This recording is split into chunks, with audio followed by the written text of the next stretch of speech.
Neemuch today में आपका स्वागत है हमारे खास कार्यक्रम सुबह सवेरे में। सुबह सवेरे में आज हम एक ऐसी शख्सियत से बात कर रहे हैं जिन्होंने नीमच के विकास को नई गति दी और लोगों के अपने घर के सपने को साकार किया।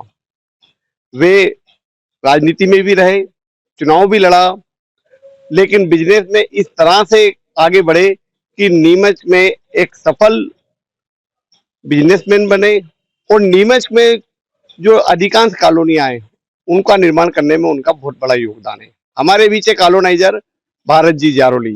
जारोली जी, आपका स्वागत है। नमस्कार, प्रणाम। बहुत बहुत तहे दिल से आपका भी धन्यवाद। सुबह सवेरे में हम लोगों का एक ये रूटीन रहता है कि हम लोग रोज सुबह किसी न किसी हस्ती को मिलते हैं, उनकी दिनचर्या जानते हैं, उनकी योजनाएं जानते हैं, उनके वो आइए चलते चलते चर्चा करते हैं, उनके विचारों को जानते हैं। ये बताइए कि आप उस सुबह कितनी बजे उठ जाते हैं? मैं सुबह 7:30-8 बजे तक। सुबह 7:30 बजे तक। क्या रहती दिनचर्या? सबसे पहले सुबह मूक प्राणियों की सेवा, पशु पक्षियों का चारा वारा डालना। अच्छा, मैंने देखा कि आप सुबह देखा कि ये ना पक्षियों को आप है ना सेव मक्का ये डालते हैं अपने घर के आगे, प्लाट के आगे। ये चलता रहता है। ये कब से कर रहे हैं? ये मेरे को तो हो गया करीबन 30 साल हो गए। 30 साल से रोज का रूटीन है? 30 साल से ऊपर ही हो गया। मतलब पक्षियों को दाना पानी और पशुओं को डालना, मूक प्राणी की सेवा सबसे ज्यादा जरूरी है सुबह पहले। अच्छा, तो बिस्किट खिलाना, ये करना, जो भी बहुत जरूरी। मतलब जो कुत्ते भी आते हैं खाना छूट सकता है अपनी दिनचर्या में, ये सबसे पहले जरूरी है। अरे वाह वाह। और एक और चीज ये है कि इसके बाद फिर यहाँ से आपका होटल का भी बिजनेस है, प्रॉपर्टी का बिजनेस है, कॉलोनियों का बिजनेस है।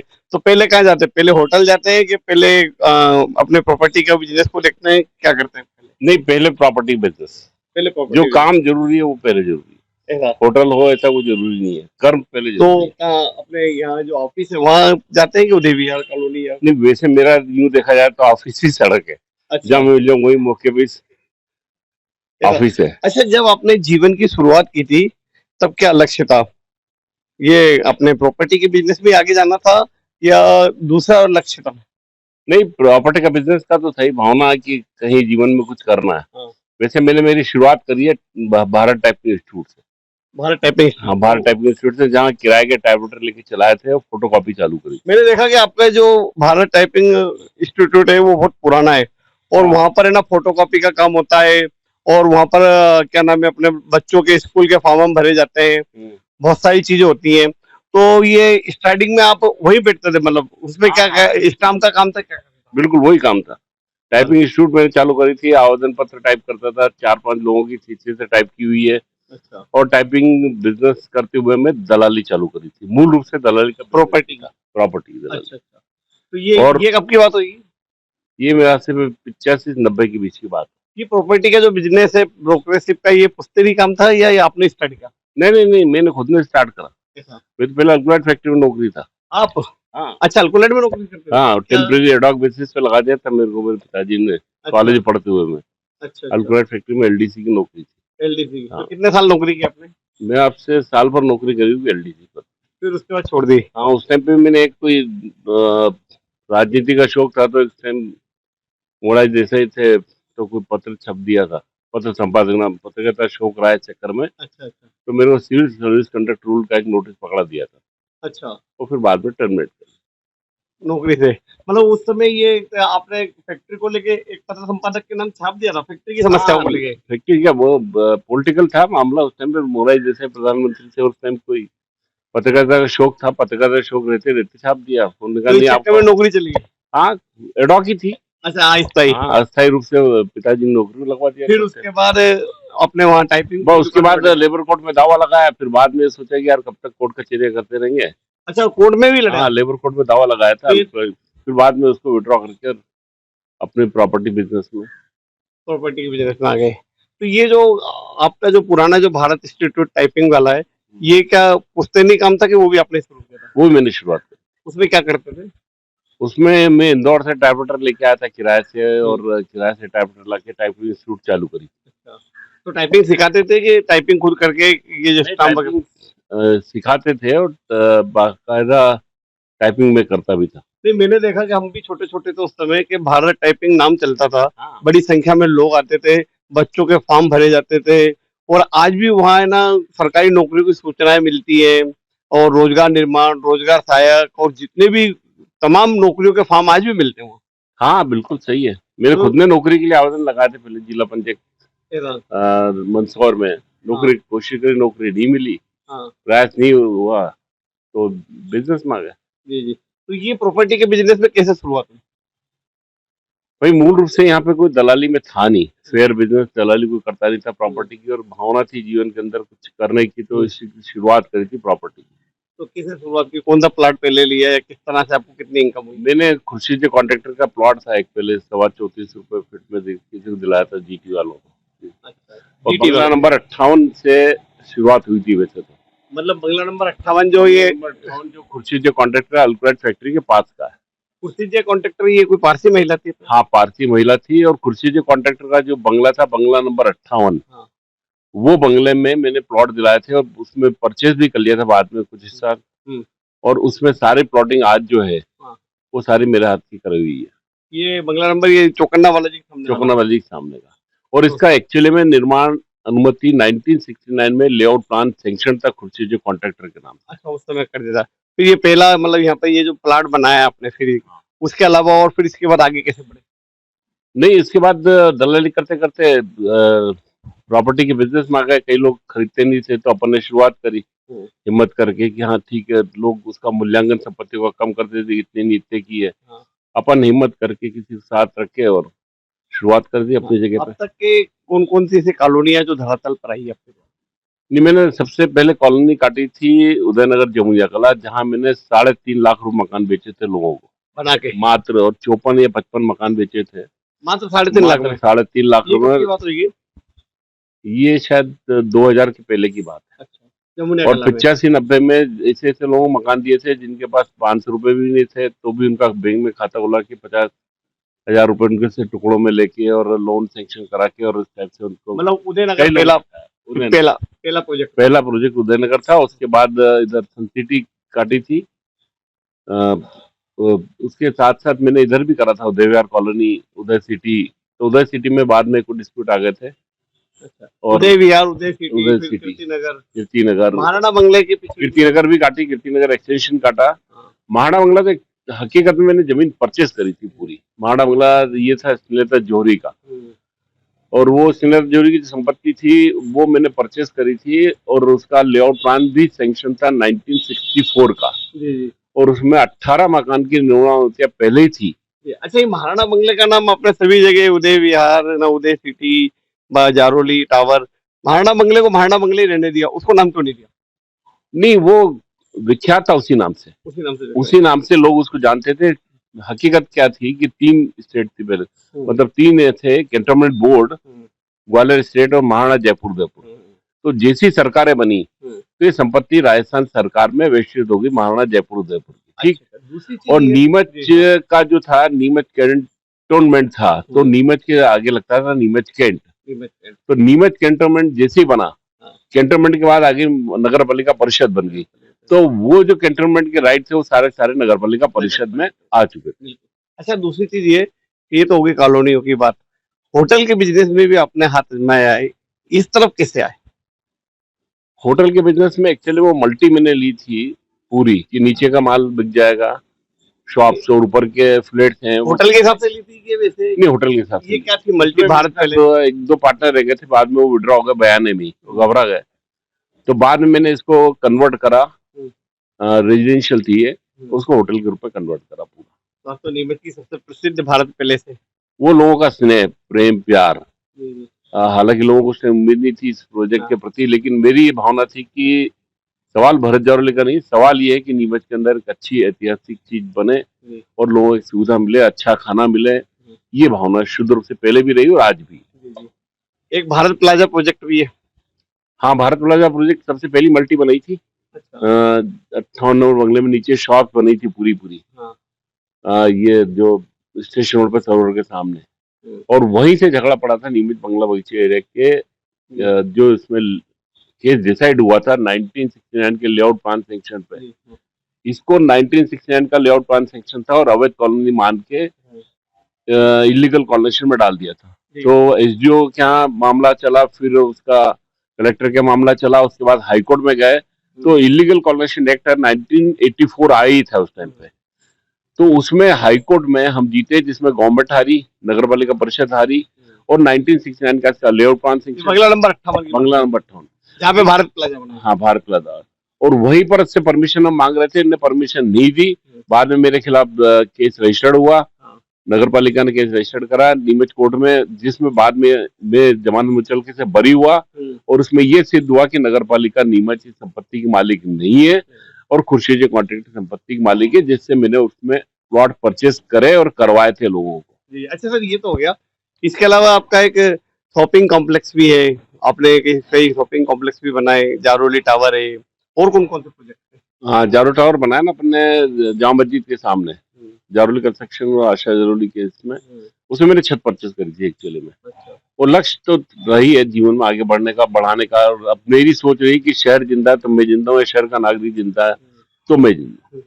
अच्छा सर, दूसरी चीज ये कि हमने देखा है कि जितनी सफलता की सीढ़ी आपने चढ़ी और जितना आप आगे बढ़े, उसके साथ उतने विवाद भी आपके साथ जुड़े, और वो विवाद ऐसे थे, कहीं प्रॉपर्टी को लेकर था, कहीं किसी और को लेकर था। कौन से विवाद थे वो? देखो, संपत्तियों में विवाद आते हैं क्योंकि जमीन जायदाद का मामला कोर्ट कचहरी से जुड़ा हुआ रहता है। कई जगह जो संपत्तियां नीट एंड क्लियर होती है तो भी कभी कई लोग उसमें विवाद डाल देते हैं और उसको फेस करना पड़ जाता है। कुछ मामले स्वार्थ की वजह से आ जाते हैं, उस वजह से भी गड़बड़ हो जाती है। अब जो स्पष्ट मामले हैं, महाराणा बंगला जैसे बगीचा नंबर 9, वो स्पष्ट था कि राजस्थान सरकार से प्रॉपर्टी बिकी थी और ओपन ऑक्शन में महाराणा बंगले के बारे में कहा जाता है कि वो प्रॉपर्टी एक्चुअल है किसकी, महाराणा बंगला का नाम कैसे आया, और दूसरी चीज के उसको नगर पालिका अपना बताती है, और स्नेहलता जौहरी की क्या भूमिका है और आपका क्या रोल है उसमें? भाई, इसमें मेरी भूमिका ये थी कि मैंने उसको परचेस किया किससे? स्नेहलता जौहरी से। ठीक, स्नेहलता जौहरी की प्रॉपर्टी किस नगरीय निकाय क्षेत्र? और स्नेहलता जौहरी की संपत्ति वो इसलिए हुई कि ये संपत्ति राजस्थान सरकार ने ओपन ऑक्शन में बेची थी। महाराणा बंगला नाम कैसे पड़ा? ये क्या महाराणा बंगला नाम इससे पड़ा कि महाराणा जयपुर उदयपुर के अंतर्गत थी ये। पहले जब सरकारें नहीं बनी थी तब ये महाराणा जयपुर उदयपुर का बंगला था जहाँ पे वो आके रहते थे। और जैसे अंग्रेजों के जमाने में ये था आपका माधवराव सिंधिया, ग्वालियर स्टेट थी तो ग्वालियर स्टेट यहाँ थी। जैसे ग्वालियर स्टेट खत्म हुई, मध्य प्रदेश सरकार बनी तो संपत्ति इसमें मर्ज हो गई। मतलब वो, अच्छा, ये जो मर्ज हुई तो सरकार वो के संपत्ति जो है वो पूर्ण रूप से मर्ज हुई और उस संपत्ति को राजस्थान सरकार ने ओपन ऑक्शन में बेचा। जैसे पुराने जमाने में ढूंढी पीटते हैं तो ढूंढी पीट के वो संपत्ति बिकी है, और उसको बेचने के बाद नगर पालिका परिषद ने उसमें 18 मकान की निर्माण अनुमति दी है। उसके बाद उसका नामांतरण हुआ A, B, C, E। अब जो आप कह रहे हो ना कि संपत्ति विवाद क्यों आते हैं, संपत्ति विवाद क्यों जुड़ते हैं, लेकिन वो नगर पालिका उसको अभी भी बंगला बगीचा का हिस्सा मानती है। वो नगर पालिका भले ही गलत मान रही है, वो गलत है शुद्ध रूप से। ये पता नहीं अपना इंटरप्रिटेशन कैसे करते हैं, क्या करते हैं, भगवान जाने। जब ये कहते हैं कि मामला न्यायालय के समक्ष विचाराधीन है इसलिए हम इसका नामांतरण नहीं कर रहे हैं, अरे जब मामला निपट गया, एक कोर्ट ने ऑर्डर कर दिया, सिंगल जज के यहाँ से ऑर्डर हो गया, डिवीजन बेंच का ऑर्डर हो गया, उसके बाद भी आप नामांतरण नहीं कर रहे हो। और नामांतरण के 68 आवेदन पत्र ले रखे हैं, संपत्ति कर आप उनसे ले रहे हो, संपत्ति का मालिक आपने उनको मान रखा है, अब उसके बाद भी आप नामांतरण नहीं कर रहे हो और उसका व्यवस्थापन कर रहे हो। जो व्यवस्थापन अभी किया जा रहा है, कर रहे हैं, वो पूर्ण रूप में गलत है। जो नगर पालिका संपत्ति की मालिक है ही नहीं। जी, आप ये बताइए कि बंगला बगीचा समस्या है क्या? नीमच शहर बंगला बगीचा को लेकर लंबे समय से जूझ रहा है। नगर पालिका कहती है कि बंगले और बगीचे सब नगर पालिका की संपत्ति है। जिन लोगों के पास बंगले वो कहते हैं हमारी संपत्ति है, और जो कॉलोनियां कट गई वो लोग असमंजस में क्या हमारे मालिक कौन है? तो मैं आपको स्पष्ट रूप से बताऊं कि बंगला बगीचा एरिया में दोनों चीज को अलग अलग कर देना चाहिए, बंगला अलग और बगीचा अलग। बंगले का मूल रूप से झगड़ा पड़ा था नगर पालिका में, प्रशासक के रूप में नियुक्त थे शायद संभवतः आलोक श्रीवास्तव, वो एक प्रशासक के रूप में नियुक्त थे। उन प्रशासक के रहते हुए उन्होंने लिख दिया कि विवादग्रस्त है। अब क्या विवाद ये बताया नहीं। ठीक, उसके बाद परिषद बनी तो परिषद ने उस चीज को सेटल नहीं करा, जबकि परिषद को सर्वोच्च अधिकार थे। जिस नगर पालिका परिषद ने पूर्व में निर्माण अनुमतियां दी, जिस नगर पालिका परिषद ने बाकायदा निर्माण अनुमतियां देने के बाद से संपत्ति कर लिए, संपत्तियों का नामांतरण लगातार करा, A से B के नाम पे, B से C के नाम पे, C से D के नाम पे। इवन ये हालत है कि जो पंजाब नेशनल बैंक है, आपका भारतीय स्टेट बैंक या जितनी भी बैंक है, ये बैंकें जिस टाइम पे लेती है किसी भी मकान मालिक से, उस टाइम पे किराया चिट्ठी लेती है, तो किराया चिट्ठी में स्वाभाविक है कि वो मालिक है, तभी किराया चिट्ठी बनी उसकी। अब वही बैंकों के पास अगर आप चल जाओगे तो सब वो लोन नहीं देंगे। अच्छा, एक एक चीज हो रही है कि हमने देखा कि अंग्रेज जब गए नीमच से, तो वो अपने बंगले अधिकांश पारसियों को सौंप के गए। पारसियों ने जाने के बाद वो बंगले निजी हाथों में दे दिए और इन्हीं आधार पर रजिस्ट्रियां हो गई। फिर नगर पालिका उन पर, जब नगर पालिका अस्तित्व में आई तो नगर पालिका अपना अधिपत्य जता रही है और जो जिन बंगलों में कॉलोनियां करी उनको तो सारे अधिकार मिल गए, लेकिन अब जो बंगले खाली पड़े उनको लेकर बड़ा बवाल है। देखो, ये तो ऐसा काम हुआ है कि जिसने पहले माल ले लिया, रजिस्ट्री करा ली, उनकी हो गई, और जो बाद में करा रहा है वो चोर साबित हो रहा है। ये पूर्ण रूप से गलत है। नीमच नगर पालिका आज तक मालिक है, ये सिद्ध नहीं पाया। ये कानून बनाया इन लोगों ने जब नगर पालिका परिषद से काम नहीं निपटा। ये जो भी समझ लो, शहर के प्रतिनिधि, विधायक समझो, अध्यक्ष समझो, इन लोगों से काम नहीं निपटा। ये सरकार के पास गया, सरकार ने कानून बना दिया और उस कानून को चुनौती दी गई हाई कोर्ट में। और इसमें भी लीगल पोजीशन अगर ये माने तो ये जो ऑर्डर हुआ एस सी शर्मा साहब का, वो सिंगल जज का ऑर्डर है, जबकि ऑलरेडी इस पॉइंट पे डिवीजन बेंच का ऑर्डर, ये जो ऑर्डर हुआ, ये कौन सा बंगला नंबर 58 को लेकर होता है? नहीं, ये कॉमन ऑर्डर हुआ है जो राज्य सरकार ने आदेश करा था और राज्य सरकार के कानून को चुनौती दी गई थी। उस आधार पर एस सी शर्मा साहब ने ऑर्डर करा। पहला बंगला था बंगला नंबर 58, जहाँ पे कॉलोनी डेवलप हुई, वो आपने की, वहाँ पे प्लाट काटे, तो बंगला नंबर 58 को लेकर रजिस्ट्री वगैरह नामांतरण आमंत्रण सब हुआ। हाँ, उसमें नगर पालिका ने अपना आधिपत्य नहीं बताया। नगर पालिका ने आधिपत्य बताया नहीं, नगर पालिका ने मूल रूप से झगड़ा किया था। नगर पालिका ने नामांतरण दे रखा ना, निर्माण अनुमतियां दे रखी हैं, और उसके बाद वो बंगला नंबर 58 के पैरेलल ऐसे कई केसेस है जिस जगह पे बंगला नंबर 59 है, 47 है, कई बंगले हैं जिसमें लोगों को नामांतरण कर दिया, निर्माण अनुमति की थी। आज नगर पालिका की मैं मालिक। अरे भाई, जब आपने खुद ने उसको नामांतरण करे, निर्माण अनुमति दी है, तो उसमें पब्लिक का क्या दोष? अब उनसे भी पैसे ले रहे हो आप वापस। अच्छा, अभी एक ये चीज है कि बंगला बगीचा व्यवस्थापन बोर्ड बनाए। इस व्यवस्थापन बोर्ड में एक नियम बना दिया कि 5000 स्क्वायर फीट से कम के जो प्लाट है उनका व्यवस्थापन करेंगे। बंगला बगीचों में जिन्होंने छोटे प्लाटधारी मकान बना रहा है उनका व्यवस्थापन करेंगे। बड़े बंगलेधारियों का क्या होगा अगर शासन की यह नीति है तो? वही शासन की नीति में शासन ने बता दिया कि सारी संपत्ति सरकार की वापस, ये नगर पालिका की। अब लोग मूल रूप से लड़ना ही नहीं चाहते। आज तक बंगला बगीचा के मामले में लोग कोर्ट कचहरी में ही नहीं गए। मैंने बंगला नंबर 58 के ऑर्डर को लेकर कंटेम्प्ट पिटीशन फाइल करी थी माननीय उच्च न्यायालय के आदेश की अवमानना को लेकर, जिसमें माननीय जिलाधीशों ने उस टाइम पे ऑर्डर को नहीं माना था। तो 2 कलेक्टर थे, मनोज श्रीवास्तव और अपने नरेंद्र पाल सिंह, ये और एक मनु श्रीवास्तव जो एसडीओ थे, ये तीनों ने अनकंडीशनल अपॉलॉजी माननीय उच्च न्यायालय के समक्ष मांगी और ये मामला वापस सुप्रीम कोर्ट तक भी गया था। तो सुप्रीम कोर्ट तक ये तय नहीं हो पाया कि ये बंगला बगीचा की संपत्ति नगर पालिका परिषद नीमच की है। ये सुप्रीम कोर्ट तक भी मामला गया। अब इसी मामले को लेकर मैंने सुना कि आपके 3 आईएएस अधिकारी से विवाद भी रहे, जिनमें क्या नाम है, मनोज श्रीवास्तव, मनु श्रीवास्तव, डॉक्टर संजय गोयल से भी रहे। नहीं, मेरा मूल रूप से किसी से कोई विवाद नहीं है। मेरा शुद्ध रूप से ये कहना है कि माननीय उच्च न्यायालय या सर्वोच्च न्यायालय या जो देश की कानून व्यवस्था है वो सर्वोपरि व्यवस्था है, उसने जो आदेश दे दिया आप उसको मानो, और उसका नहीं मान रहे हैं तो उसके खिलाफ अवमानना की कार्रवाई। माफी भी मांगी थी कुछ आईएएस ने। हाँ, बकायदा अनकंडीशनल आलोक श्रीवास्तव, मनु श्रीवास्तव और आपके कलेक्टर नरेंद्र पाल सिंह, इन्होंने हाई कोर्ट में, बिल्कुल हाई कोर्ट में मेरे पास रिकॉर्डेड है इनकी अनकंडीशनल अपॉलॉजी जिन्होंने हाई कोर्ट में सबमिट करी कि बिना शर्त माफी मांगे, हम बिना शर्त माफी बंगला बगीचा के मुद्दे पे। हाँ, इसी बंगला बगीचा एरिया के मुद्दे पे दे दी। अच्छा, मेरे को इनसे व्यक्तिगत लड़ाई नहीं है। न मेरे कोई किसी अधिकारी से आज तक कभी कोई राग द्वेष रहा, न किसी से मैं पालता हूँ। सवाल सैद्धांतिक लड़ाई का है और कोई दिक्कत नहीं है। बंगला बगीचा की समस्या कैसे हल हो सकती है? भाई, देखा जाए तो आज तो इनको वैसे भी गाइडलाइन का पैसा ले लो ना, ज्यादा से ज्यादा नामांतरण पे आप। नहीं, अब ये हालत ये हो गई कि जिनके पास बड़े बंगले हैं, जैसे बहुत सारे बड़े बंगले, उनके पास बड़े बड़े कब्जे, नगर पालिका नहीं चाहती कि बड़े बंगले वो भी हाईकोर्ट में अड़े हुए हैं और नगर पालिका भी नहीं छोड़े। उन बड़े बंगले वालों का क्या होगा? अब मैं बताऊं, बड़े बंगले चाहे छोटे बंगले हैं, किसी आदमी ने माल को रख लिया सुरक्षित रूप से, तो अब वो सरकार के लिए हमारा है, और जिसने बेच दिया वो बरी हो गया।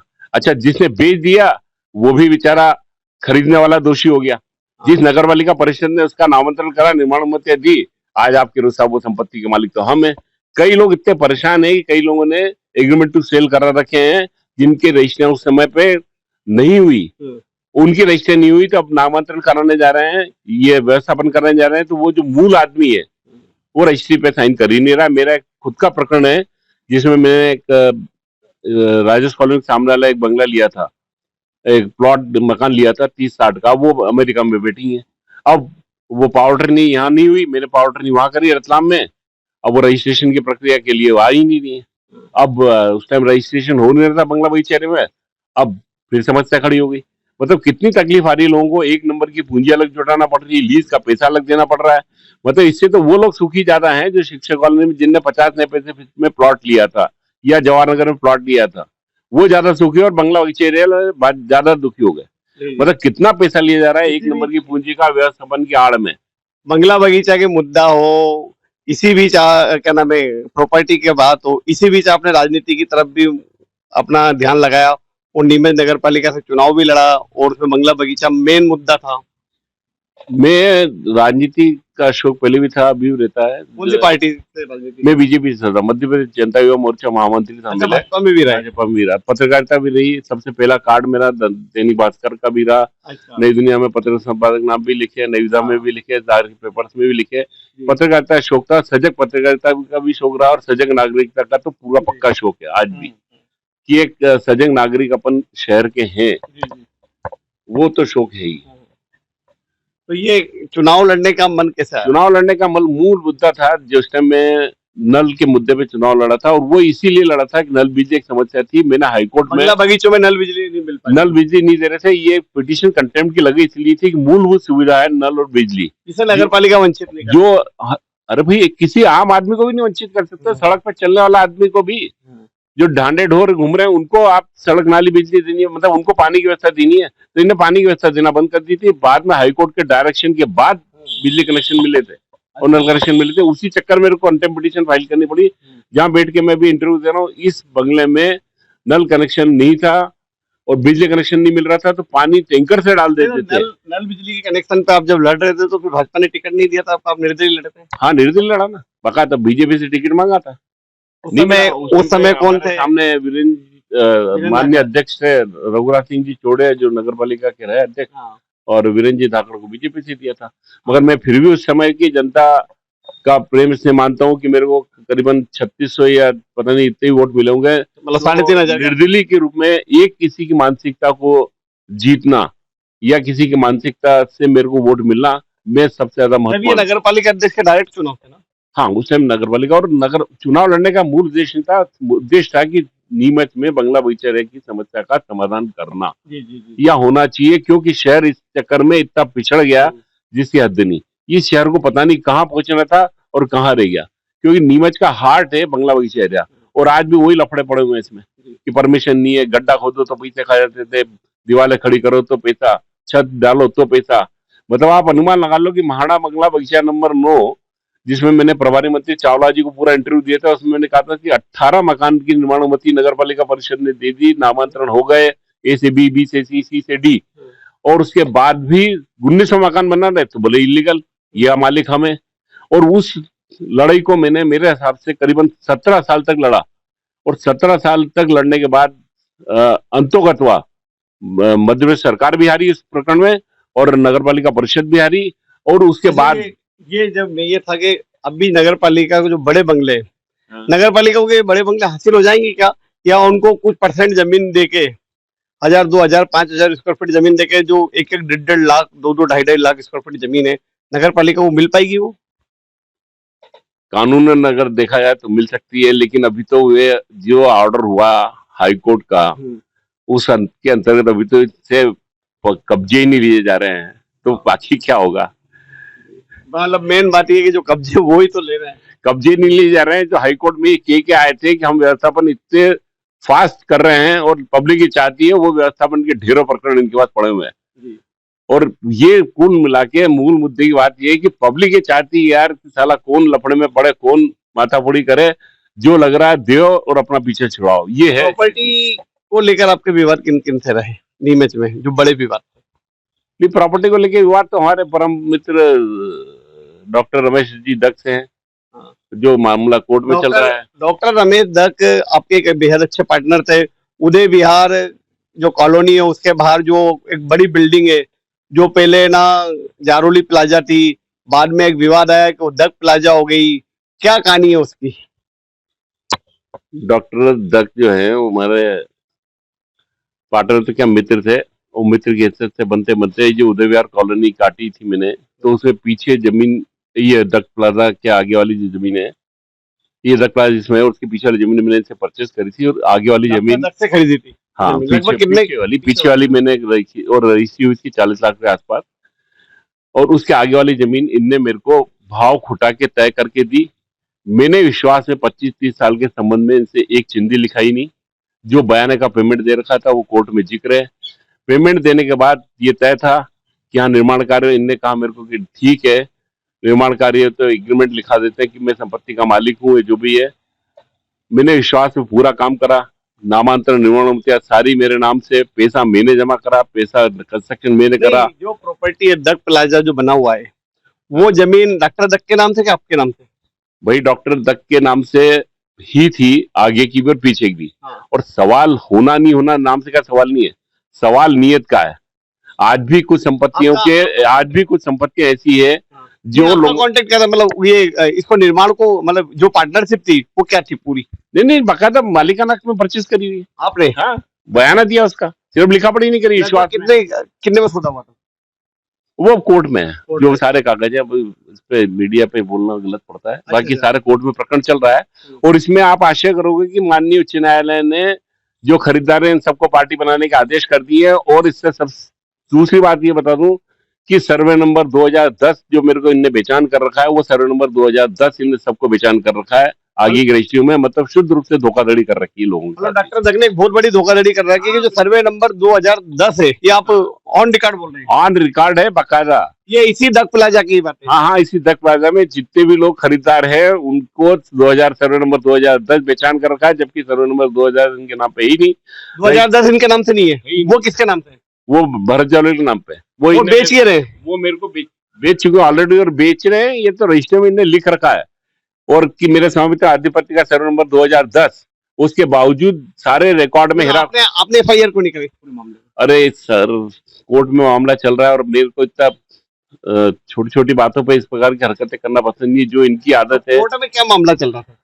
कोर्ट में यही चल रहा है कि संपत्ति का ट्रांजैक्शन हुआ था, स्पेसिफिक परफॉर्मेंस का सूट, और इन्हें इस प्रकार से बदमाशी करी है। और करीबन 27 करोड़ रुपए के आसपास का जो भी सूट, मेरे को ध्यान नहीं, वो सूट इनके खिलाफ फाइल है सिविल कोर्ट में। आपने लगा रहा है? हाँ बिल्कुल 27 करोड़ 67 करोड़ जो भी है, शायद अब इतना ध्यान नहीं मेरे को कितने करोड़ का सूट है, मगर न्यायालय में वो प्रकरण पेंडिंग है बाकायदा। ये कौन से न्यायालय में चल रहा है? नीमच न्यायालय में चल रहा है, हाईकोर्ट में। हाँ, जो भी इतना ध्यान नहीं कितने करोड़ का है, मगर न्यायालय के अंदर वो मामला विचाराधीन है। स्थिति है कि जितने भी माल ये बेच रहे हैं, दत्त प्लाजा लिख के ये हुई है, इसका मूल रूप से जो नक्शे सैंक्शन है वो उदय विहार फेज 1 फेज 2 के नाम से मैंने सैंक्शन कराए थे, पीछे के माल के और आगे के। और ये सारे दस्तावेज में हेरा फेरी करके लोगों को माल बेच रहे हैं, और जिस रजिस्ट्री में लिख रहे हैं कि मामला कोई पेंडिंग नहीं है, जबकि वस्तु स्थिति में मामला कोर्ट में पेंडिंग है, और सारी रजिस्ट्री में जो दत्त प्लाजा में जो लोग रह रहे हैं, जो इन्होंने जमीन खरीदी है, वो कहीं ना कहीं विवाद में पड़ सकते हैं। नहीं, विवाद पड़ क्या सकते हैं, स्पष्ट के रखा है हाईकोर्ट ने, तो पार्टी बना रखा है इनको। मैंने विज्ञप्ति छापी थी बीच में। अभी हाल ही में देखा गया कि डॉक्टर दत्त के खिलाफ लोकायुक्त ने भी एक कंप्लेन दर्ज हुई है। उन्होंने कोई मंदिर की सरकारी जमीन दबा ली थी, उसके बाद उन्होंने कुछ मीडिया कर्मियों के खिलाफ भी केस दर्ज कराए। तो डॉक्टर दत्त तो वैसे तो मूलतः डॉक्टरी के पैसे से थे, उनको प्रॉपर्टी में आप ही लाए थे क्या? नहीं, अपने साथ जुड़े हुए थे, मिले हुए थे, इसलिए ठीक है, सब अपनी अपनी जगह रहते हैं। मैं ये कि मैं लेके आया, वो गलत सोच है मेरी, ठीक है, अपने पे प्रेरणा दी, सब कुछ रहा। अब किसी का नेचर ही बदमाशी का होगा, तब उसमें लोकायुक्त तो ये कहे डॉक्टर दत्त बदमाश है? नहीं, मैं ही नहीं कह रहा हूँ बदमाश है, लेकिन अगर ऐसा कुछ नहीं होता तो केस काय को रजिस्टर्ड होते, या आमतौर पे जो भी भावना। और अब यहाँ तो शुद्ध रूप से बदमाशी है ना, इसमें अब पेपर पे या बदमाशी करना, तो बदमाशी हो ही गई। बात सही है कि आप जो बता रहे हैं कि जो सर्वे नंबर आपके नाम से है, उस सर्वे नंबर की जमीन उदय विहार के सामने की वो डॉक्टर दत्त ने बेच दी। डॉक्टर दत्त प्लाजा जो लिखा हुआ आ रहा है, इसका मूल रजिस्ट्रेशन था उदय RNC। उदय RNC, ठीक, वो रिकॉर्ड में भी वही है, रजिस्ट्री के नक्शों पे भी वही है। ये सारे बाद में इनने चेंज अच्छा, करके ये सर ये है कि डॉक्टर दग ने जब वो बनाया था तब वो उदय RNC था, उसमें फिर डॉक्टर दग ने उसको कब्जा कैसे कर लिया, दग प्लाजा कैसे बना लिया? मेरे साथ एक शूटर कांड की घटना हुई थी, उस टाइम मैंने पूरा छापा था और उसी टाइम पे विज्ञप्ति भी थी। और वो कांड की घटना क्या थी? शूटर कांड की घटना में ये भी जुड़े थे, नीत जुड़े थे, जो भी है ये सारा मामला कोर्ट के सामने रख रखा है कि उस समय पे इनने सारा इसमें पोजीशन लिया, अवैधानिक रूप से कब्जा किया। और अब वो आपके घर पे गोलियां चली थी तो उसमें भी डॉक्टर दग का हाथ था? अब वो मैं इस बारे में कुछ नहीं बोल सकता है, तो ठीक है। नहीं तो वो उस समय जब ये पोजीशन ले रहे थे दग, उस समय उसी दौरान आप पे गोलियां चली थी, उसी समय आप पर डराने धमकाने की कोशिश की गई थी, ये सारी घटनाएं उसी दौरान हुई, तो इसमें कहीं ना कहीं डॉक्टर दग की भूमिका थी। अब अपन तो किस मामले में स्पष्ट बोल नहीं सकते, लेकिन जो पब्लिक जाने, जो जाने। नहीं तो आपने जो शूटर कांड की जो घटना थी उसमें कौन कौन मुलजिम थे, किनको आरोपी बनवाया? नहीं, मैंने उसमें कोर्ट में सारा जिक्र कर रखा है इन बातों का। कहीं ना कहीं डॉक्टर दग की भूमिका संदिग्ध है पूरी। हाँ, संदिग्ध हो सकती है या होगी, पता नहीं, बाकी ईश्वर जाने। ऐसा अब ये क्या, सबका सपना अपना नेचर थे। मेरे पास 50 साल पहले वाला भी आदमी आ जाए, 25 साल पहले मेरे जिससे ट्रांजेक्शन कितना है, मैंने आज तक मेरे जीवन में किसी का बयान ही नहीं खाया। और पहले ये इतना विवाद चल रहा है डॉक्टर दग से, तो आगे क्या लगता है, किसी तरह से डॉक्टर दग से समझौता हो पाएगा या उनके खिलाफ अभी और आप कार्रवाई करेंगे, या न्यायालय में जो केस चल रहा है उसके डिसीजन का इंतजार करेंगे? भाई, न्यायालय में जो प्रकरण चल रहा है वो है, बाकी तो नीति नियम का खेल है। कोई पैसा साथ जाना नहीं है, जिसकी नीयत साफ होगी ठीक, नहीं होगी ठीक। जो आदमी मगर इस पूरे घटनाक्रम में जो विश्वास की जो कड़ी थी वो इस कदर से धराशायी, जिसका हद नहीं। जो मैसेज पब्लिक में गया वो इतना गलत मैसेज गया कि किसी पे विश्वास करना अब बहुत मुश्किल है। क्यों? क्योंकि 25 साल 30 साल के संबंध में बिना चिंदी के मैंने पूरा प्रोजेक्ट खड़ा कर दिया, पैसा दे दिया। उसके बाद आदमी ने कागजों में हेरा फेरी, चेक लेना, पेमेंट दिखाना, ये करना। वो पैसा कितना भी कोई कमा ले, मैं भी कितना भी कर लूं, कोई साथ मेरे जाना नहीं है। ये कि जब जिस समय गोलीकांड की घटना हुई थी वो किस कारण हुआ था? अब वो सारा उस टाइम पे घटनाक्रम छपा है, इनके खुद के इस कॉम्प्लेक्स की विज्ञप्ति छपी थी, इनने उसका खंडन नहीं करा था सर्वे नंबर का।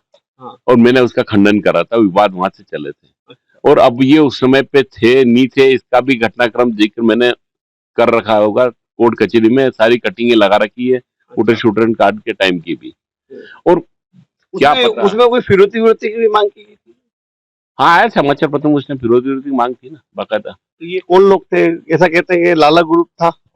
हाँ, थे ना लोग उस टाइम पे, जो भी है उस टाइम पे सारा पेपर।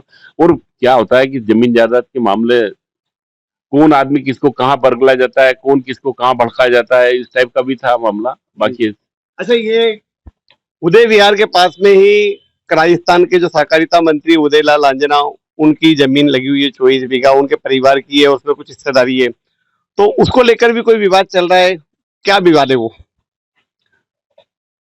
वो जमीन मूल रूप से मेरी दिलवाई थी, उदयलाल आंजना की। हाँ, और रजिस्ट्री उनके नाम पे विश्वास में हुई थी। अब उसमें जो बाद में एक एग्रीमेंट हुआ था उसके अंतर्गत मामला अभी कोर्ट में पेंडिंग है। अभी हाई कोर्ट से शायद कोई मामला निर्णित हुआ होगा, मामला अभी सुप्रीम कोर्ट में वो अभी जाएगा, ये जा रहा होगा, ये पता नहीं। लेकिन इसी रोड पर जो आप बोल रहे हो, उदय विहार कॉलोनी जो मैंने काटी थी, उसका लेआउट प्लान सैंक्शन है, उस रास्ते को इनने जाके आगे ब्लॉक कर दिया है। वो पूर्ण रूपेण गलत है। मतलब जो उदयलाल आंजना और उनके परिवार के लोग जो जमीन काट रहे हैं, जो रास्ता आपके यहाँ से पास में से शुरू होता है वो आगे साबुद्दीन बाबा की तरफ जाता है, डी मार्ट के सामने वाला, वो बंद कर दिया है। वो बंद कर दिया, वो गलत है, बंद नहीं करना था। वो पूर्ण रूपेण कभी भी कॉलोनेशन में कोई भी संपत्ति पे जो सरकारी रास्ते बनते हैं या जो भी रास्ता जिसने निकाला, वो मेरा रास्ता नहीं कहलाएगा। जो लेआउट प्लान टीएनसी से, नगर पालिका से सैंक्शन हो गया, जो रास्ता है वो मूलभूत सुविधा को आप बंद नहीं कर सकते, चाहे कोई भी हो, चाहे उदयलाल जी हो, चाहे मैं हूं। किसी भी रास्ते को ब्लॉक करना उन नागरिकों के साथ पूर्ण रूपेण। एक और चीज है कि आपके उदय विहार से जो रास्ता आ रहा है वो डी मार्ट की तरफ खुलता है, और वहां भी बाउंड्री वॉल बना दी ताकि उदय विहार की कॉलोनी का रास्ता बंद हो जाए, वो इधर डी मार्ट की तरफ नहीं आए। हकीकत में क्या, जिस टाइम मैंने उदय विहार प्रोजेक्ट काटा था ना, मेरे को उस टाइम उसमें चेंज भी करना पड़ा, क्योंकि मैंने रास्ता सैंक्शन करा के उधर ही प्लॉट के मुंह रखे थे।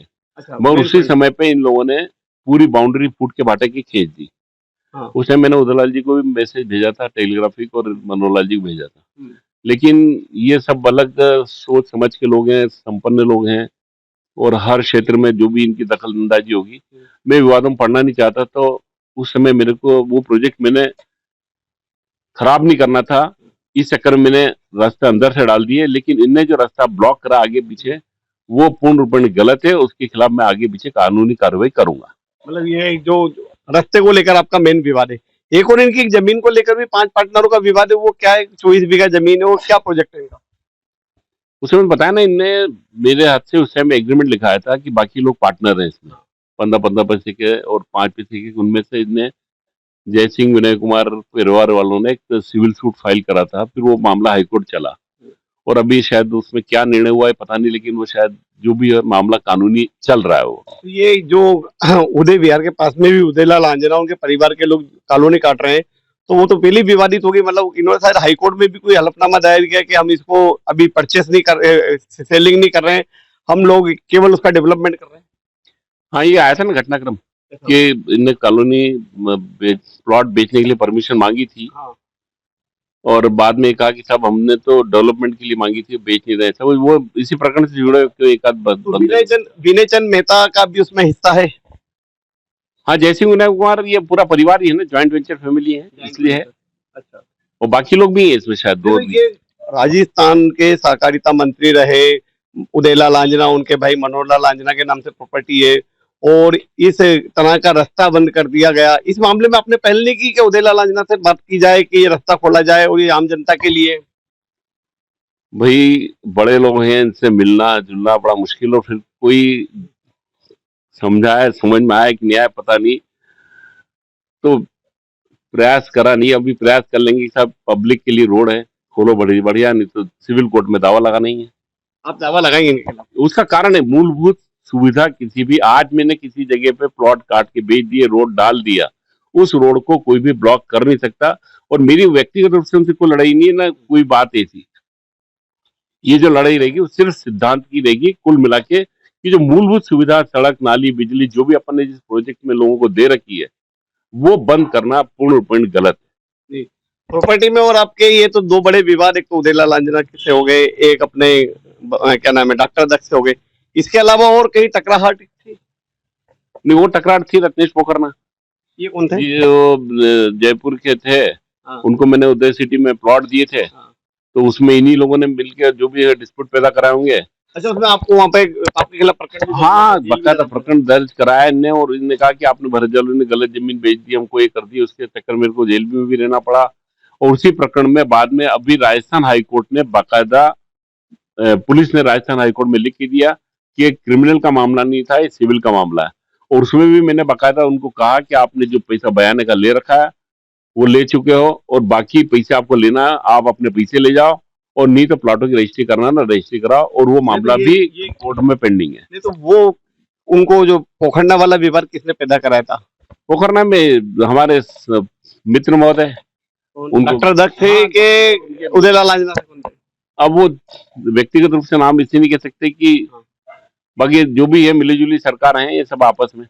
अच्छा, ये सब आपस में सरकार। अब जो भी है बड़े लोग हैं, अब क्या कह सकते तो हैं मतलब इनके आपके बारे में। खिलाफ एक फर्जी केस दर्ज कराया गया था, झूठा, और उसमें फिर पुलिस ने भी स्वीकार किया कि वो आपराधिक मामला नहीं था। नहीं, वो प्रकरण अभी चल रहा है। वो उस समय के दौर की बात है, आपके आपके बेटे की शादी होने वाली थी और उसी वक्त आपको जेल हो गई थी। हाँ, मेरी लड़की की की शादी। खैर कुछ लोगों का प्रयास तो ये भी था कि ये शादी में आए नहीं, या पुलिस आए। वो भी पुलिस वालों ने कहा था जो भी है, लेकिन ऊपर वाले का मतलब लोगों के प्रेम स्नेह आशीर्वाद रहा कि उस दिन मेरे को 2.5 दिन की बेल मिली थी। मतलब ये जो प्रॉपर्टी की रंजिश यहाँ तक पहुंच गई थी। हाँ, जिनको पालना है पालते रहते हैं। अब मैं तो किसी से कोई विवाद पालते नहीं, ना मेरा इनसे राग द्वेष है। मैं मानता हूँ कि साता असरनिक कर्मों का मेरा कोई उदय होगा तो आए होंगे, तो मेरे को भुगतना पड़ गया। अब ठीक है, मेरे को ऐसा कोई ज्यादा मोह माया भी नहीं रहती है कि नहीं सब। एक चीज देखिए, हमने आपने बड़े बड़े बंगले बनाए, इतने लग्जरी क्वार्टर्स बनाए, लग्जरी वो मकान बना के आप लोगों को दे रहे हैं, लेकिन आप बिना, बहुत सिंपल मकान में रहते हैं, पीओपी भी नहीं है बिल्कुल। आज हम छत पे बैठे, बहुत ही सिंपल है। तो जो जिनको आप इतने बड़े बड़े लग्जरी मकान दे रहे हैं, आप उन्हें खुद के लिए इतना अच्छा मकान क्यों नहीं बनाया? मैं आपको बताऊं, मनुष्य को 2 टाइम खाना खाना है। वो पहले क्या खा रहा था और अभी क्या खा रहा है। कई लोगों का ऐसी स्थिति है कि 10,000 रुपए थे तो ग्राफ क्या था, आज उनके पास 10 लाख रुपए तो उनका ग्राफ क्या है। अपन ये सोचे कि अपने बारे में लोगों की सोच क्या है, सोच के ऊपर जिंदा रहा। कोई मकान संपत्ति है, कोई साथ जानी ही नहीं है और कोई इससे ज्यादा मेरा लक्ष्य भी नहीं देता। ठीक है, मैं चाहता हूं कि मैं जिनसे जुड़ूं और जो मेरे से जुड़े वो व्यक्ति प्लस में रहे, और शहर अगर जिंदा है तो मैं जिंदा हूं, और शहर जितना आगे बढ़ेगा अपन आगे बढ़ेंगे, ये सोच रही। आपके पापा टीचरशिप में थे, फिर जैन मुनि बन गए और लगातार वे धर्म की राह पे चल रहे हैं। और मैंने देखा है, मैं भी उनसे कई बार मिला हूँ। बिहार यहाँ अभी कहाँ है? तो दिल्ली है। तो किस तरह की प्रेरणा मिलती है?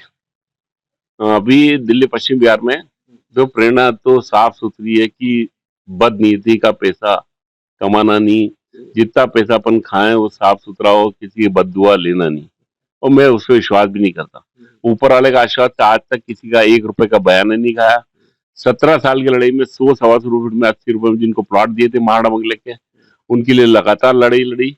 और आज की डेट में उनके एक तरफा प्राइस बढ़ गई 10 से 15,000, दिन को 3-3.5 लाख में दुकानें दी होगी। उस टाइम पे मेरे विश्वास में उन्होंने रखी, आज 1-1 करोड़ की हो गई। और अभी भी उनके लिए मैं वापस हाईकोर्ट में रिट पिटिशन फाइल करूंगा नामांतरण को लेके, जो नगर पालिका में 68 नामांतरण के आवेदन पत्र महाड़ा बंगले के। और ऐसा नहीं है, बंगला बगीचे में भी मैं अभी कानूनी रूप से लड़ाई एक रिट पिटिशन फाइल करने वाला हूँ कि ये जस्टिस सोनी वर्मा की बेंच का जो ऑर्डर था, माननीय न्यायमूर्ति जस्टिस सोनी वर्मा साहब का जो ऑर्डर था, वो डिवीजन बेंच का ऑर्डर था। और ये जो एस सी शर्मा साहब का ऑर्डर था वो सिंगल बेंच का ऑर्डर था। इसके मैंने पेपर तैयार करके दे रखे हैं। अभी और कौन से प्रोजेक्ट है? अब आपके नए प्रोजेक्ट क्या रहे? देखो, अभी नए प्रोजेक्ट में तो अभी कुछ नहीं है, क्योंकि पुराने प्रोजेक्ट जो कर रखे थे उसमें इतना घसीटा, इतना मेरे को मानसिक रूप से और आर्थिक रूप से नुकसान पहुंचाया होगा हमारे मित्र महोदय ने, डॉक्टर रमेश दत्त समझ लो जो भी, तो उससे निकल के उभरने में पसीना आ जाएगा। क्योंकि उस जमाने में इतनी लागत लगा दी, इनने ग्राफ इतना नीचे कर दिया कि मैं जानता हूँ बस। और अभी तो मैं आप लोगों को दुआ आशीर्वाद से वापस खड़ा हो गया, यही बहुत। नहीं, एक चीज देखा है कि ना, आपने जिस तरह से चाहे उदय विहार, कीर्ति नगर और अपने ये जारोली टावर, जारोली कॉम्प्लेक्स, जिस तरह के आप प्रोजेक्ट लाए थे, उससे एक शहर का विकास हो रहा था, शहर बढ़ रहा था, लोगों को सस्ते मकान मिल रहे थे, लोगों के अपने घर का सपना साकार हो रहा था। और हमने यह भी देखा कि नीमच नगर पालिका में पिछले 40 साल से कोई कॉलोनी नहीं कटी थी। आज भी स्थिति यह है कि नीमच में कोई व्यक्ति अपना एक प्लाट खरीद नहीं सकता है। तो ऐसी स्थिति में आप नगर पालिका को क्या सजेशन देना चाहिए? तो नगर पालिका तो कॉलोनी काटना चाहिए, और जो विवादग्रस्त जमीन है उनसे सेटल करके, कॉम्प्रोमाइज करके, जो बगीचे की जमीन है उससे सेटल करके करना चाहिए। बिरला जी कोठारी ने भी पहले करा था। मैं उनको उस टाइम विकास नगर 14-3, 14-4 जब बन रहे थे तब भी सजेशन थे, मैंने कहा इनसे सेटल कर लो और जो कम ज्यादा इनको कुछ प्लॉट दे दो और शहर का विकास करो। नहीं तो कोर्ट कचहरियां चलती रहेगी, क्योंकि न्यायालयीन मामले चलते रहते हैं। और मेरी खुद की भी अभी मनस्थिति भावना ये है कि एक अच्छा प्रोजेक्ट वापस कोई कॉलोनाइजेशन का लाना है, जिसमें गरीब तबकों के या कम बजट के लोगों को मकान दिए जा सके। क्योंकि कई लोगों की भावना रहती है कि हमको कम लागत का मकान मिल जाए, क्योंकि घर परिवार बसाना हर आदमी की एक भावना होती है। और अपन भी चाहते हैं कि हर आदमी को कुछ न कुछ मिल सके, क्योंकि मकान एक ऐसी स्थिति है जिसमें कोई भी परिवार, महिला या कई लोग ऐसे रहते हैं कि जो चाहते हैं कि हमारे रहते हुए घर मकान बच जाए। मेरे भी कई लोगों में हेल्प भी करता हूँ इस मामले में। अच्छा सर, अब हमारे कुछ क्वेश्चन देंगे। आपके जो दुश्मन है, डॉक्टर दक है, उड़ेला लांजना है, या कोई और है? देखो सर, मेरा कोई दुश्मन नहीं है, न मैं किसी को दुश्मन मानता हूँ। ये योग संयोगवश कोई घटना घटी या कोई मामले रहे उस वजह से, बाकी मेरे व्यक्तिगत रूप से किसी से न राग रखता हूँ, न किसी से द्वेष रखता हूँ। उसका कर्म उसके साथ, मेरा कर्म मेरे साथ। लक्ष्य क्या है? आगे राजनीति में भी जाना है, प्रॉपर्टी का काम करना है, या फिर विराम लेना है? नहीं, जीवन में जब तक जिएंगे तब तक सजगता तो रखना जरूरी है। और अपन तो प्रेरणा लेते हैं आप सभी के लोगों से कि जीवन के अंदर कुछ आगे करो, बढ़ो और शहर को आगे की ओर बढ़ा के ले जाओ। अपने साथ जो जुड़े हैं उनको आगे बढ़ाओ तो ज्यादा जीत है। और जब तक चलेंगे, जीवंतता बनी रहेगी, तब तक आपको पूछा जाएगा। और जैसे आप विराम की स्थिति में आए तो आप विराम में चले जाओगे। तो विराम वाली स्थिति तो मेरे पिताजी भी कहते रहते हैं कि विराम में, मगर मैं नहीं सोचता। मैं सोचता हूँ कि जब तक जीवंतता बनी रहे, कर्म अपनी जगह करना चाहिए, लेकिन कर्म जहां तक हो सके साफ सुथरा हो, बहुत बढ़िया। मैं एक प्रसंग सुनाता हूँ। मैं काफी टाइम सेव डालता रहता हूँ। किसी ने बोला यार कहाँ की आती है, मैंने दशरथ सेवा वाले, बोले वहां सस्ती मिल जाएगी। मैंने कहा तो मूक प्राणी, इन्हें थोड़ी कहा कि कहाँ की लाओ और कहाँ की खिलाओ। ठीक है, मेरा सौभाग्य है कि अपन मूक पक्षी प्राणियों की सेवा कर रहे हैं। ये अपने पास ये धर्म खाते से पैसा निकल रहा है। मैंने उदय विहार कॉलोनी काटी, कीर्ति काटी, दोनों मंदिर बनाए, लेकिन वो दोनों मंदिर जो मैंने बनाए, वो दोनों मंदिर में उनका एहसान मानता हूँ जिनने कॉलोनी वालों ने मेरे को प्रेरणा देके मेरे से बनवाया। उनने कहा था एक चबूतरा बना दो आप तो माता जी का, मेरा पूरा मंदिर बना दे। मैंने कहा सेवा मुझे तो लेना। एक वीडियो बहुत आपका वायरल हो रहा है, भी मैंने देखा कि आप उदय विहार में गरबा कर रहे हैं और उदय विहार के सारे लोग आपके गरबा उत्सव में परिक्रमा लगा रहे हैं और आप बीच में गरबा कर रहे हैं। वो इंस्टाग्राम और फेसबुक पे बहुत चल रहा है। नहीं, वो ने बोला कि आ जाओ, तो वो कर लिया उनके साथ। और जीवन में बना भी ना, ये भी जीवन का एक हाँ आनंद है। जीवन का आनंद है। और देखो सबके साथ प्रेम स्नेह भाव जो चाहते हैं करा जी। और अभी भी प्रसाद वितरण अपनी तरफ से कर ही रहे हैं, 9 दिन का वहां पर बाकायदा। अच्छा, आपकी हाँ, और अभी भी 2 3 4 5 जगह मंदिर के कहीं को भावना है। देखो जो पैसा कमाया वो पैसा अच्छे कर्म में अच्छे नियत से सही लग जाए, जी। ये अपनी बहुत बड़ी पुण्यवानी है जो अपन को मनुष्य जीवन मिला है। बाकी तो कोर्ट कचहरी राग देश से चलते रहेंगे जिनको करना है। मेरे को कोर्ट में जज साहब ने कहा था, डॉक्टर दत्त प्रकरण में बोला था, मेरा साहब जिसकी जो नियत है अब उसको क्या बोलना। मैंने कहा अब इसको कॉम्प्रोमाइज, मैंने कहा जब जो होगा देखेंगे। मेरे साहब उस संपत्ति का मैंने मोह ही छोड़ दिया कि अच्छा, जो होगा देखेंगे। ऐसा। हाँ बिल्कुल भाई, अपन आगे की ओर बढ़े ना, जिसकी जिसकी नियत। हम्म। मेरे को आज भी बहुत दुख होता है कि यार किसी आदमी ने इस प्रकार का घटनाक्रम कर लिया, कभी कल्पना ही नहीं आती है। हम साला किसी का बयाना का पैसा हो तो उसको लुटाना पड़ता है कभी। नहीं रख 50,000 भी ले जाए तो विचार आता है कि यार किसी पैसे क्यों खाना। पर ठीक है, यारी दोस्ती है, यारी दोस्ती में वो कहते हैं ना विश्वास और अति विश्वास को नहीं कहावते हैं, अति विश्वास धोखा है। अति विश्वास, तो मतलब अति विश्वास के शिकार हुए आप। नहीं, इससे कई लोग प्रेरणा लेंगे। हाँ। और कई लोगों ने इसको प्रेरणा ली और दुखद माना कि यार बहुत बुरा हुआ, ये तो संपत्ति थी। लगभग कितना नुकसान हो गया होगा उसमें आपका? उसमें मेरे हाथ से कम भी मेरे को जो मानसिक रूप से क्षति पहुंची और आर्थिक रूप से जो क्षति पहुंची है, और दूसरा जो मैसेज मेरे परिवार में जो गया बच्चों में, वो गलत मैसेज गया जो पैसे का कोई मूल्यांकन ही नहीं कर सकता है कि यार मानसिक भी हो सकता है और ऐसा भी। मेरा तो लड़का था, उसने पहले आते से कहा था, मैंने नहीं यार ऐसा होगा नहीं। तो अभी क्या है, ठीक है, संपत्तियां हैं आती जाती रहती है, लक्ष्मी है किसी की नहीं रही। कई लोग लक्ष्मी रहती है उसका उपयोग भोग नहीं करते, कई लोग कर लेते हैं। बहुत बहुत धन्यवाद। धन्यवाद। आप थे भारत जारोली, जिन्होंने तमाम मुद्दों पर हमसे बात की, बेबाकी से हर सवाल का जवाब दिया, चाहे वे डॉक्टर दक्ष से संबंधित हो, उदयलाल आंजना से संबंधित हो, प्रॉपर्टी से संबंधित हो, राजनीति से संबंधित हो, हर सवाल का उन्होंने बेबाकी से उत्तर दिया। और उनका लक्ष्य था कि नीमच में लोगों का अपने घर का सपना साकार हो, और इसी उद्देश्य को लेकर वे लगातार काम कर रहे हैं और आगे भी करते रहेंगे। तो सुबह सवेरे में अगली बार आपसे फिर मुलाकात होगी किसी अन्य हस्ती से। आप देखते रहे नीमच टुडे का खास कार्यक्रम। हमारे यूट्यूब चैनल, इंस्टाग्राम, फेसबुक सहित समस्त सोशल मीडिया प्लेटफॉर्म को आप सर्च करें और यह कार्यक्रम आपको बेहद पसंद आएगा और हमें अपनी प्रतिक्रिया जरूर दें। धन्यवाद।